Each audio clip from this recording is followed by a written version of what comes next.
Chapter 8. The One That Got Away. EA slowly stirred. He was awake far, far too early. Outside it was dark with only a few speckles of stars to light the way. Inside wasn't much better. He could hear the rhythmic sounds of Annie's snoring mingling with the crashing of waves. Grouchily he pushed himself up, knowing he wasn't going to fall back asleep easily. Rummaging in his bag, he found the book he had taken from Maemia's library. A pang of guilt grabbed at him, but he knew this was his best chance at solving that problem, even if he had stolen it, something he had quietly promised not to do again when he was in the army. He needed to find out where he'd got up to, but some of the pages had been frozen shut since their mishap in Shnoema. He tentatively peeled at the corners of one, but the ink started to come away from the page and he stopped at once. This book was determined to fall apart. "That's no way to behave," he muttered. "I didn't risk stealing you for nothing. Now cooperate." He tried again. Ever so slowly, the pages loosened. Holding his breath, EA gently pulled them open and found his bookmark encased inside. At last! As I discussed in the previous chapters, it is essential to understand our world is constructed of layers, separated by the veil known as the fabric of reality. Of course, our subject matter does not... EA caught himself. Perhaps he shouldn't read out loud. He didn't want anyone overhearing and finding out what he was up to. He settled for reading in his head. Captain Oola had told them it would take 15 days to reach the area of the sea where everyone agreed the island Allaire should be. However, they were delayed by almost 3 more days thanks to their altercation with the snowmen, and, what was more, the winds were now soft and lazy, leaving the sails hanging limp.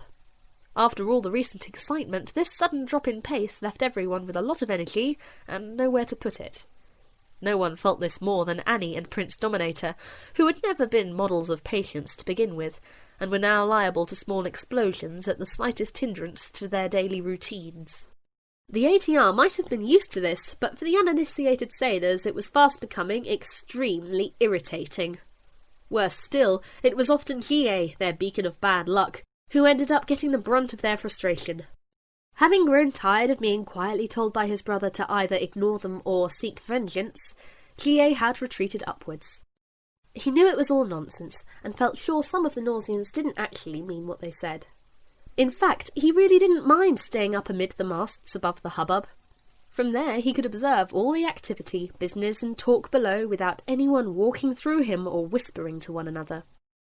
Once upon a time he might have found this lonely, but these days he was beginning to enjoy being in his own company. It was a chance for some peace and quiet, to simply be in his own thoughts and watch life pass him by. A chance for a ghost to just be a ghost. He was still thinking about how Prince Tepid knew his father, and reeling at the idea that he'd been working for the king. Or had it been working while under arrest at the king's orders? What had he done to get arrested? Had Jam really been in Tepid's castle all along, while GA and EA had been living on Nausia's streets? GA had an awful lot of questions, and often encouraged Tepid to tell him more, but the prince had been rather preoccupied with other matters, namely a small one called Prince Dominator. Down below, Dominator had been making such a nuisance of himself, declaring how things were going too slowly, that no one was pulling their weight, that he had nothing to do, that by the 10th day the sailors collectively petitioned Captain Oola to have him tied to a long piece of rope and dangled over the side of the ship where they couldn't hear him. It was only thanks to Tepid that Oola was persuaded otherwise. In the end, Dominator was taken off all other duties and sent to the galley. It was where he had the least to complain about, because that was where there was food. And so, at the changing of the watch that afternoon, GA decided to pass the time by exploring down below and see how Dominator was faring. But as he glided noiselessly through the depths of the ship, Dominator was nowhere to be seen, the stove lifeless, and utensils abandoned. Wondering what could have happened, GA scoured the rest of the deck, but found nothing. Just when he was wondering how likely it was for the prince to have somehow cooked himself, he heard a clatter from somewhere below. After a quick search and some careful listening, he heard more clattering. It had come from the hatch that led to what the sailors called the hold. Drifting down the steep steps, Bligh came to a low, cavernous space, tightly packed with ballast and stores. The sloping walls of the ship made it a narrow squeeze if he couldn't float through things. The imposing shapes of barrels, crates and boxes of all sizes towered around him in the gloom, and the whole space was filled with the thick, sloshing atmosphere that comes from being inside something submerged under water.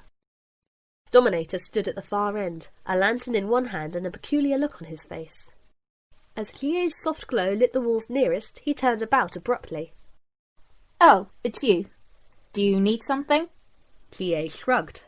"No," he said honestly. "I was just wondering what you were doing down here." Dominator looked very hard at him for a moment, and then lowered his voice. "Can you keep a secret?" "I think so," said Bligh before he'd really thought about it. The prince beckoned him closer and pointed to a row of 6 of the largest barrels standing on top of a dozen wooden crates marked with the Nausian crest. "These barrels are full of our drinking water. They're stupidly heavy, and some numpties put them on top of our food supplies." "Do you need someone to lift them off?" asked Bligh. Dominator snorted and scrambled up several nearby boxes, took hold of the rim of the nearest barrel, and with one hand tipped it over as if it was an empty bucket. Bligh stared as he hopped back down. "It's empty?" "Yes," whispered Dominator, a manic, nervous grin on his face. "And guess what? The others are pretty much all the same." "But how could—" "I don't know," said Dominator shrilly. "That's not the best part, though. Look here." With trembling hands, he pulled open the front of one of the crates beneath the barrels. It was full of sacks of grains, vegetables and dried fruits. Or, that's what they should have been.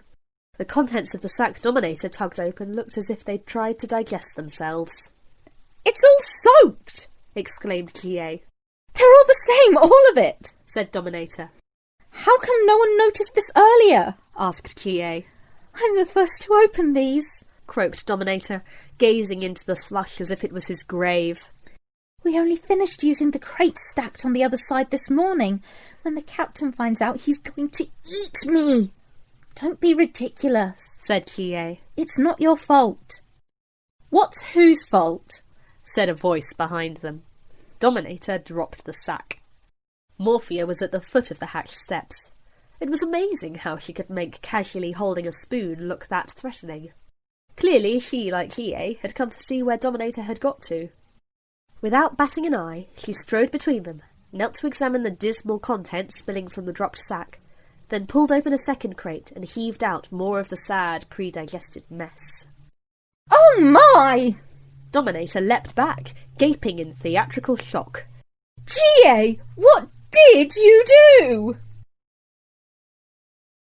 There was a very serious discussion in the captain's cabin that evening. All the sailors, plus Tepid, who appeared to have honorary access, were inside. The failed notions were shut out on deck. Bligh sat by the door trying to hear what was being said, while scowling at Dominator. Presently, EA walked over to join him, a large book tucked under one arm. "I heard you destroyed our supplies." "I did not, and you jolly well know it," snapped Bligh. I know, said EA. "I'm only teasing. What have they been saying?" He nodded to the sound of voices drifting through the woodwork. "They think the water in those barrels froze in Shnoema," said Bligh. "When we got away and the ice thawed, it warped the wood. The water leaked through into the crates and ruined the supplies." "Oh, so not good," said EA, adjusting the bookmark in his book. "No, and of course now Tepid's on board. That makes things even more tricky." "Oh, of course. We hadn't stocked for an extra person on board when Gina popped up, let alone an extra person," observed EA. "I suppose I'll have to cut back on the potatoes," grinned Bligh, patting where his stomach would have been. "Though, you know, I can't actually remember what potatoes taste like these days," he added thoughtfully. "You can't?" said EA, glancing up at him. Bligh chuckled. "Don't look so serious, EA. Your eyebrows will stick together." The cabin door opened and they hastily got up. The rest of the failed notions looked round as Captain Oola emerged. "Well, fact of the matter is, we seem to have struck bad luck," he announced calmly. We have 5 or 6 days between here and our destination. We still have enough fresh water stored in the ship to get us by, but we've lost the majority of the food intended to see us to the islands. Stupid barrels, muttered Dominator. I hate to ask the obvious question, but what will we do until we get there? Asked Abrian. Eat less, obviously, said Gina. We ought to have enough if we're careful to ration what remains, said Tepid cheerfully, though the strained edges of his smile betrayed a hint that he was very aware he hadn't helped matters. It will be a tight game, but yes, nodded Bligh. Chins up though, buttercups, he added. If you'll permit, sire, I'd like to show these chaps our little ray of sunshine in this situation.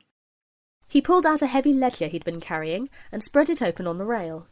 Chie peered over the heads of everyone from above and saw that each page was covered with carefully organised dates, numbers and tallies. Myself and Seaward used to trade with one of the lands nearby, Bligh explained. I've had a discussion with the good captain, and we all agree that if we head 2 days a little further south while still holding our original course, we should reach the edge of their fishing grounds. With any luck, we'll be able to add to our provisions, and that'll see us through until we make port. From what our ledger says, added Seaward, though these records are a little old, mind you, there should be bristlefish, skipperlings and glumpy. Those taste better than they sound. Wait, those are... Failed notions don't eat... began Honno. If no one has any objections, we will set out immediately, cut in Captain Oola, snapping the ledger and the discussion shut. To work with you, if you please, Mr. Honno. He smiled at Honno, who was glaring suspiciously at him. Some of the sailors sniggered. As he made to float away, Chie was sure he heard Morland mutter to Seaward. Surely this will help counter the ghost slug. Ouch! Sorry, muttered EA, heaving his book off the sailor's foot. Must have slipped. He caught Chie's eye as he turned away. Grinning, Chie headed below. Despite Bligh's guidance, it was almost nightfall on the second day before they arrived at the edge of the fishing grounds. There were no markers or signs to indicate this, but the sailors were confident in their wisdom that this was close enough. They had to be careful not to sail any further into the grounds, or the fisherfolk who worked them might think the Nausian ship was stealing. Captain Oola had advised the crew to get on with the business, and to get it finished as soon as they could. Though Seaward and Bligh were the most experienced, the rest of the crew swiftly got to work, having been around the Nausian fishing fleet all their lives. The ATR, however, hung back. Fish had no place in the failed notion diet, where the general rule was why would you eat it if it can look back at you? All except Danny and Dominator, that is, who would eat anything on a needs-must basis. Pull your weight, you lot, called Seaward. You're still in range, you know. The sailors had been telling the failed notions they were still in range ever since Shnoema. Even if there were no crossbows in sight, it certainly made them do as they were told. Abrian looked doubtfully at the lines and nets that were being unpacked before them, and glanced at his companions. Well, are you going to? Asked Gina. I will if you will, said Honno. You first. I think I'd rather go without, said Abrian lightly. What's the big problem? Asked Annie, already looping feathered lures onto the lines. Fish are nice. I like fish when they're in the water, swimming, said Honno. It just doesn't feel right to try and stop them doing that. I have to agree, added Delilah.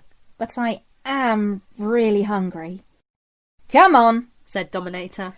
Annie, show her how to get the hooks ready. Come on, all of you. You're embarrassing me, and this is me talking. You just want food, grumbled Abrian. EA, who had been listening, suddenly looked up.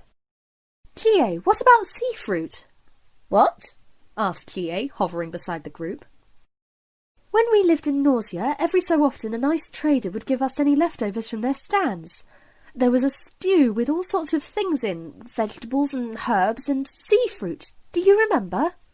Chie screwed up his face. Yes, I think there was something. Well, said EA, looking hopefully to the others. Perhaps with our nets we can pick this fruit from the sea floor. Then we won't have to...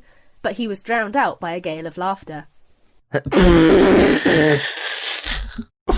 Oh, Seafood.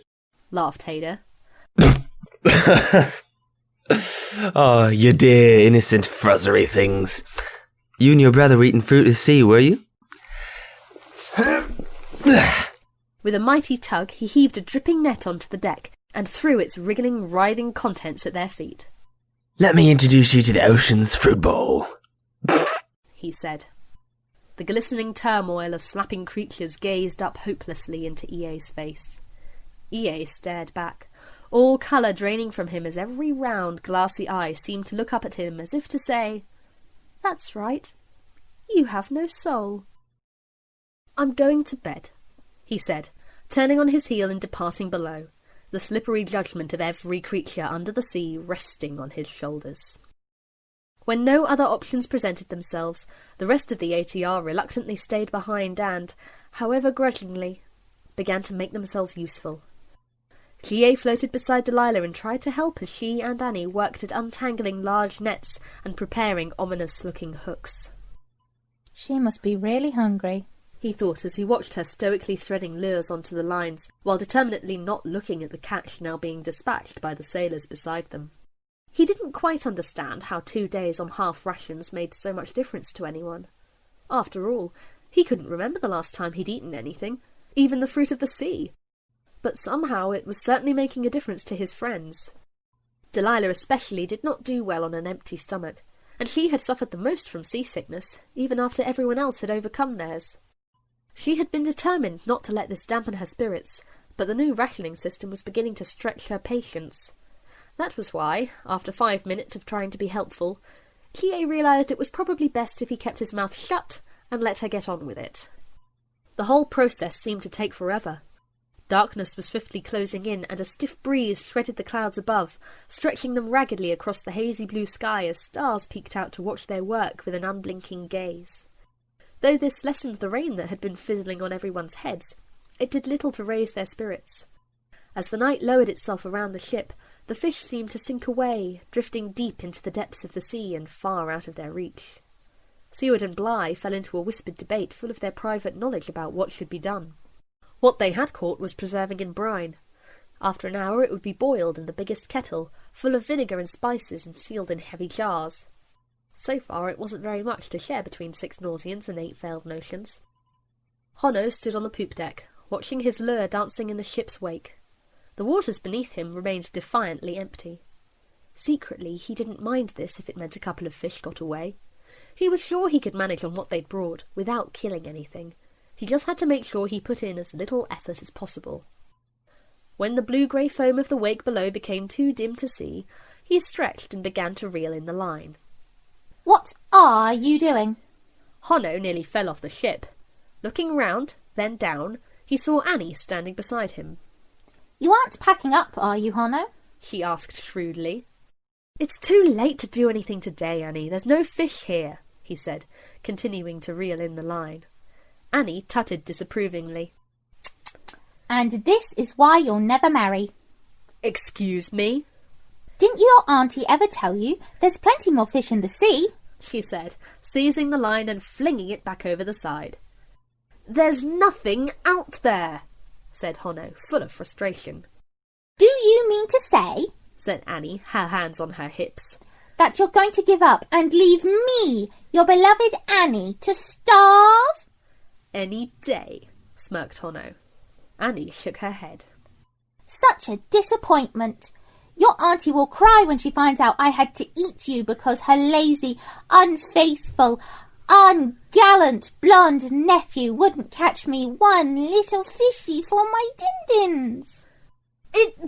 It's too dark, Annie," spluttered Honno, his head trying to work out which part of that sentence he should be most insulted about. "And wait a minute, you're blonde too!" "It's not too dark," said Annie. "I'm here." With a wave of her hand, pink magic flew from her fingers in dizzy spirals. She seized her hat, and the pink flew from her fingers through every thread and fibre to the pointed tip. The hat swelled, wriggled, and then burst into flames at the top. In one bound Annie was on the rail, and with a gleeful grin she hopped off the side. Her hat, jammed onto her head, bounced upwards like a bonfire that thought it was a bubble. Annie rose into the air like a cork, laughing with delight at Honno's face. As she rose higher, the hat's flames lit the whole ship with pink. The sailors stared in astonishment as Annie skipped over the mast, the foremast, then under the bowsprit, and then round and round the ship in a dazzling haze of light and colour. "Well, catch something then," she called to her onlookers. "Watch out, G.A.!" she added, dodging the bemused ghost as she shot past the lookout point.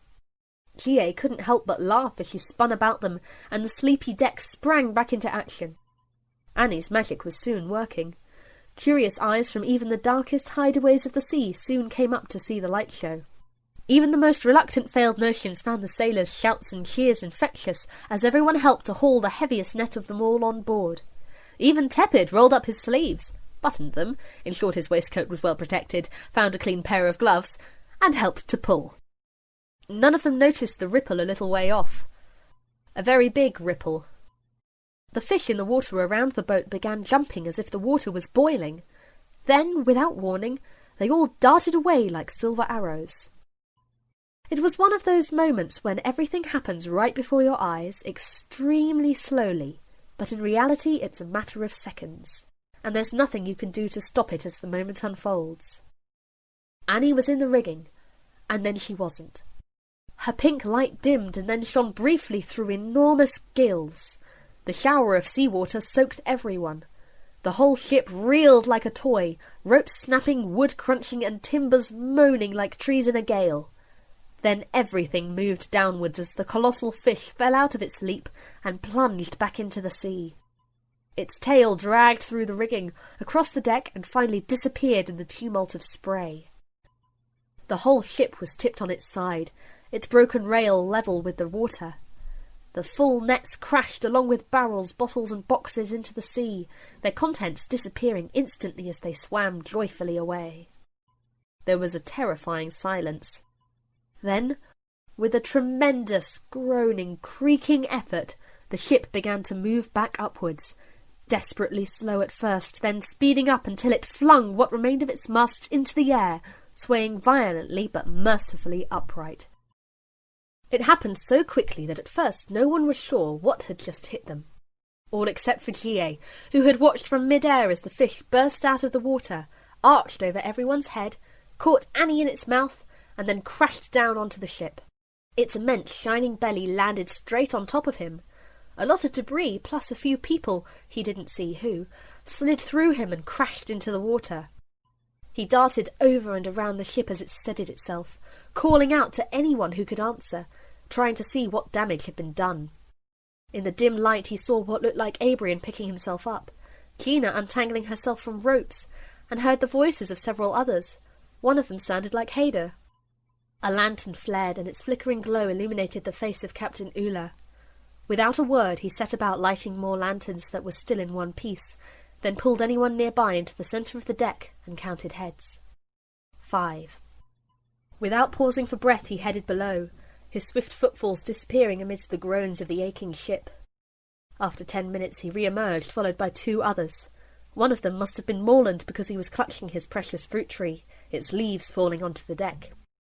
Oola ordered everyone to light the ship as bright as possible and scan the waters on the starboard side, but the sea was as black as the sky. G.A. circled above, trying to see the whole area, but the lapping waves made it near impossible to make out any figures.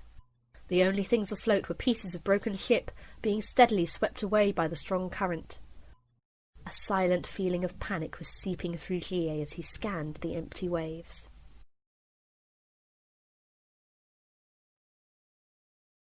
Morphea had been in the sea for half an hour now, though it felt much longer. She'd known what to do, of course, and lay flat on her back with her arms and legs spread out like a star, keeping her face above the water. She watched small stars peep out through the thick clouds rolling back in, and felt the soft drizzle of rain on her face. It was almost relaxing if it weren't for her fingers growing numb from cold. She was beginning to shiver, and her heart was beating hard, but she kept calm, running over what had happened in her head. Something had leapt out of the water, over the ship, and almost landed on top of them. She'd gone flying into the sea, along with a large amount of debris. She tried to swim back to the ship, but the current was too strong. No matter how hard she swam, the water pulled her away, even though she'd kicked off her boots. With water in her eyes and mouth, by the time she'd coughed and spluttered her lungs clean, she found herself floating in almost complete darkness, completely alone. She sighed. This was annoying. Dramatic setbacks like this always got in the way when you needed to get an adventure finished. Stupid fish. Stupid ship that couldn't even manage a nudge. Hello? Stupid Tepid.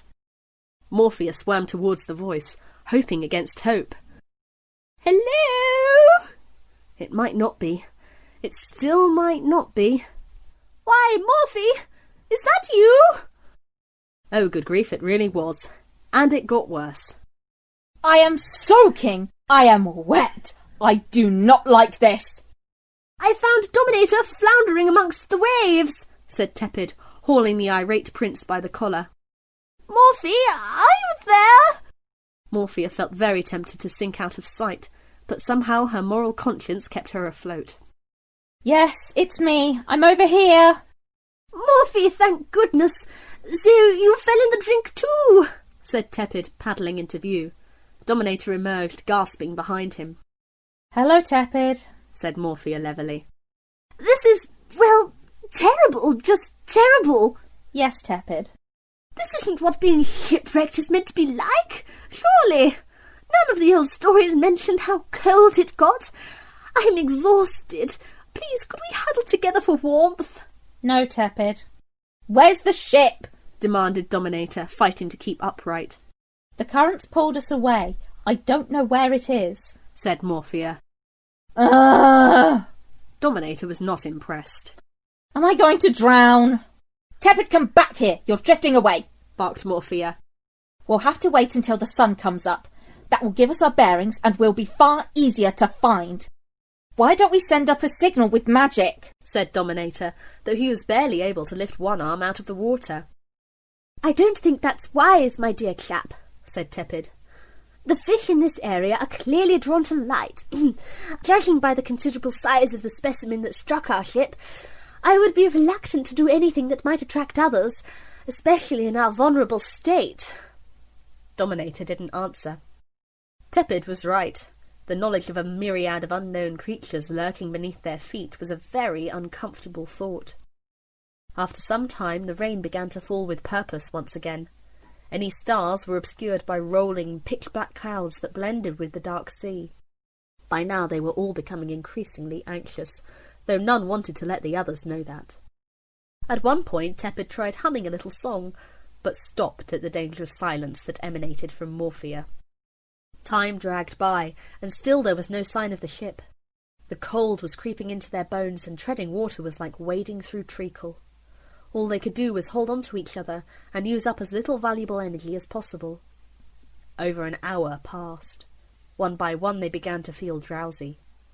Morphea fought to keep her eyes on where the horizon ought to be, straining for any sound of a search party or glimpse of a light. The wind blew softly, and the rain scurried against her face. She wondered if the ship had been too damaged to sail. Would they be stuck here waiting all night?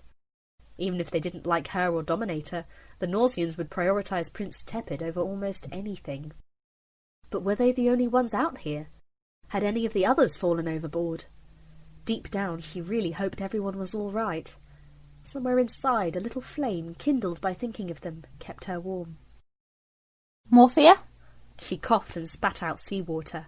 You're falling asleep, said Dominator, giving her a shake. You don't want to do that.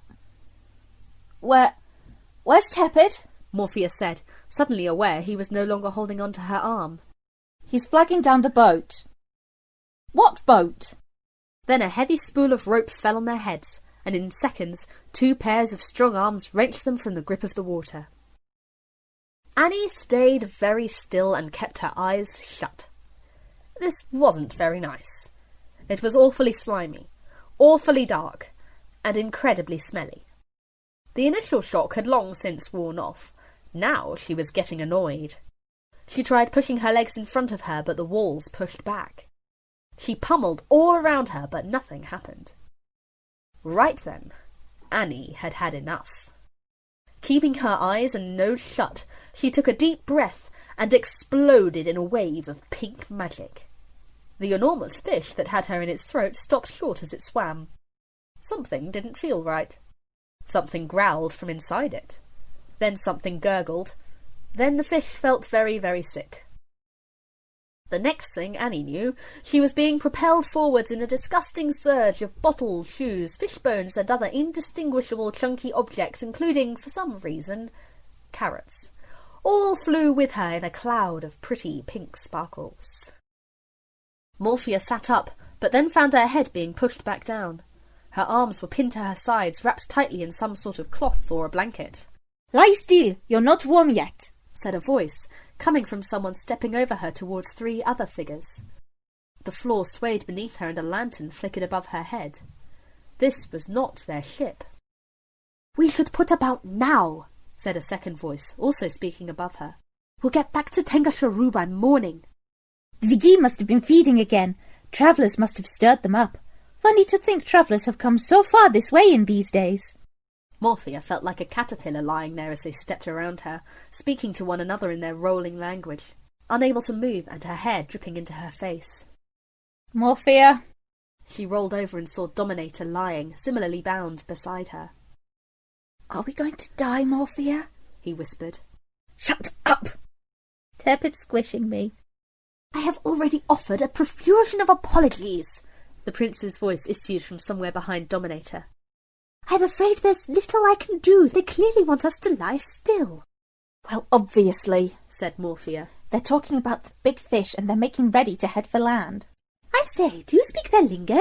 Don't sound so surprised, Tepid. It makes me feel very stupid. You know I'm educated. Who are they, Morphea? Said Dominator, craning his head to look at their rescuers. From what he could make out, they were dressed in long, loose-fitting smocks. Each had a single strip of cloth tied tightly about their head, covering most of their hair, which seemed short and dark in the lamplight. I haven't had the pleasure of meeting anyone like them before, said Tepid. Though as soon as I'm set loose, I will be thanking both them and our Miss Delilah. Without her, we would have been in a very sticky pinch. Delilah? Morphea peered over her toes. Delilah was sitting at the prow of the small boat with a blanket around her shoulders. She was the first to be plucked out of the sea by the 2 fisherfolk.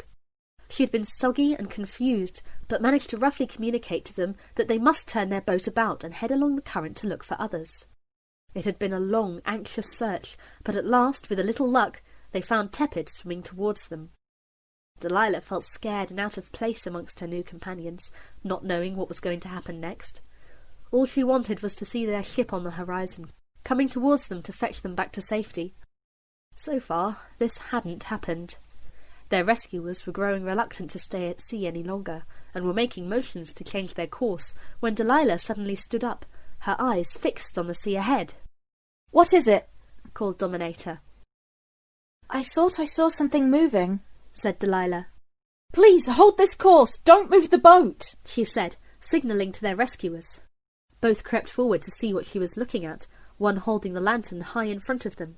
The sea rippled black and gold in its light. Amidst the slapping and flopping sound of the waves, they heard a tiny buzzing noise. It was faint at first, zooming from right to left and back again, but growing closer. Throwing caution to the winds, Delilah held up her hand, and white magic shone from her fingers, far brighter than the lantern. She lit up the prow like a star, making them all blink in the sudden glare. Something was dancing about at the edge of the light. Then suddenly it shot towards Delilah, and she seized it in her hands. Pippa! It's Pippa, Abrian's little dragon! Oh, hello, Pippa. Are you all right? Delilah gasped, extinguishing her light as the rescuers scolded her in their language for risking attracting the big fish. Pippa wriggled and nuzzled her snout into Delilah's hair, trying to claw her way up to her face.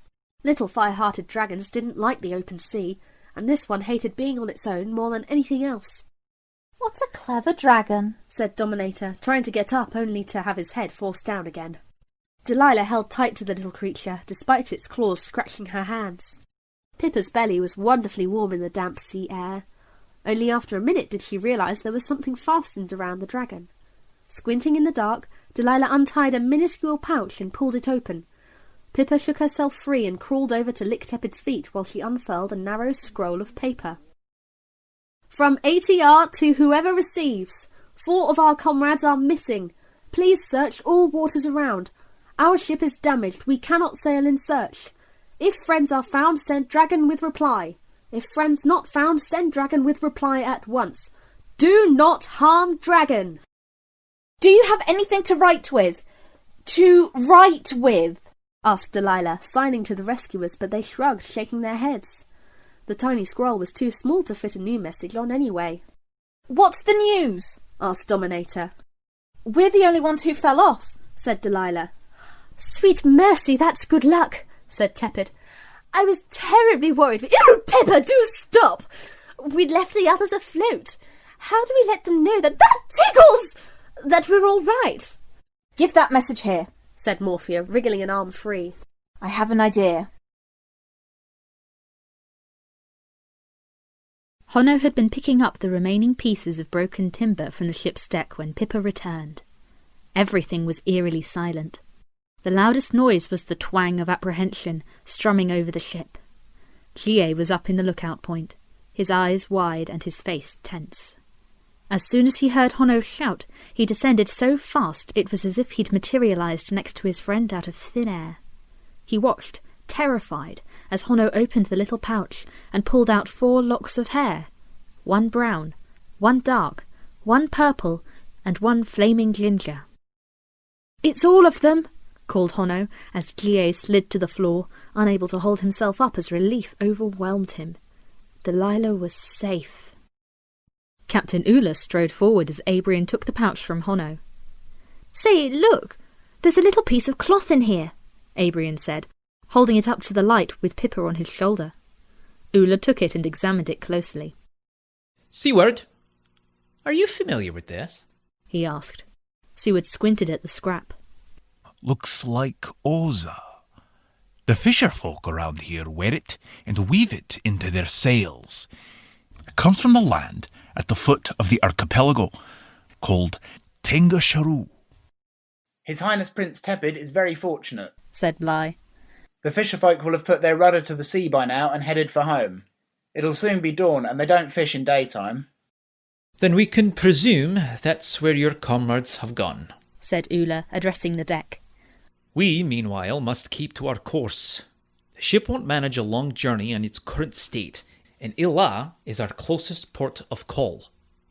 We really can't go looking for them? Said Bligh, looking out at the dark sea.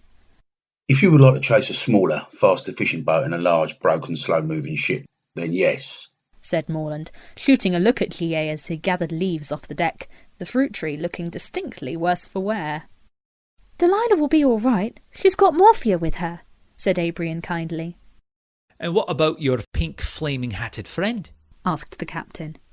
You aren't concerned about her whereabouts? Annie? Honno scowled. She'll be absolutely fine. It's her that made the fish jump. She can sort herself out. Silly, unthinking, ridiculous Annie. Trust her to go and smash everything and lose their dinner. Her showing off had put everyone in danger and lost their companions. Neither Honno or the others felt very concerned about her at that moment. Someone as destructive as Annie was hardly ever in danger. She had got herself into whatever mess she was in, and she would doubtlessly catch up with them sooner or later, in her own noisy, ridiculous way. Of course, this sort of thinking was very unfair, but shock and fear had pushed a lot of Honno's sensible thoughts to one side at that moment. Little did he and his friends know, they would all learn their lesson soon enough. And, naturally, we have every faith our good Prince Tepid will be able to find his way, added Bligh, with only a hint of irony in his words. Very true, said Oola. As soon as we've refitted at Oola, we will head straight for Tenga Sharu to collect them. All these places with funny names, grumbled Honno. They all sound like trouble. Come now, said Bligh. This is a window of opportunity. You must be the seagull of life. It was very slow going. One of the sails had been badly torn. Their lines were damaged, and they'd lost most of the fish they had caught. The ship crawled across the sea for a day and a night until, at last, a dark shape on the horizon began to emerge. This was Il Nem, the first island of the archipelago. Barely a mile across, it soon gave way to its sisters, Ilpuu and Ilpoa. The tattered ship wove its way through a narrow channel that ran between them. The island stood like teeth shrouded in mist as they rose up from the sea. As they circled round the second of these, Allaire crept into view. It was larger and lay like a crouching animal with a steep ridge sliding down one side. Almost every inch was covered in thick, rain-soaked forest, apart from its north shore where a small village huddled at the foot of a hillside. There were no boats to greet them as the waves drew them closer. Any small craft that were moored near the village looked thoroughly neglected. The sailors took over now, guiding their ship to just outside the harbour and dropping anchor. "Why have you stopped here?" asked Gina, feeding Pippa the last of their meagre breakfast. "The waters grow too shallow for our hull," said Oola. "We'll go ashore in the rowing boat. Now," he fixed Abrion, Hono and Ie with a stern gaze, "I'm sure you don't need reminding about what happened the last time we struck land. I trust that I won't have to elaborate on the colourful and grisly consequences that will overtake you if anything similar happens again." Hono and Abrion shook their heads. The captain's smile alone prompted images of very imaginative unhappiness. "Excellent," said Oola. "In that case, as our official rain stoppers, whatever needs doing on the island is down to you. The worst of our damage should be dealt with in 2 days. Make sure you come with your magic ingredients on time, or I will have the whippets of the sea hunt you down and tear you into very little pieces." They nodded again, wondering what in the world a whippet was. "Out of our sight, then. Oh, and do wake him up," added the captain. Ie had been dozing off, leaning against the steps to the stern. Hono made sure to clip him round the head as they went to gather their things. Ie watched as they carefully lowered the boat, then looked out to the waiting island. He was filled with worry, wondering if the others were all right. He dreaded the thought of Delilah getting into some sort of trouble, and a small part of him privately wished someone other than a person like Dominator, or Tepid, or Morphea, had fallen overboard with her. But the worst feeling was the tearing distance that was riven between them. It was like a rope pulled at full stretch, ready to spring back at any moment.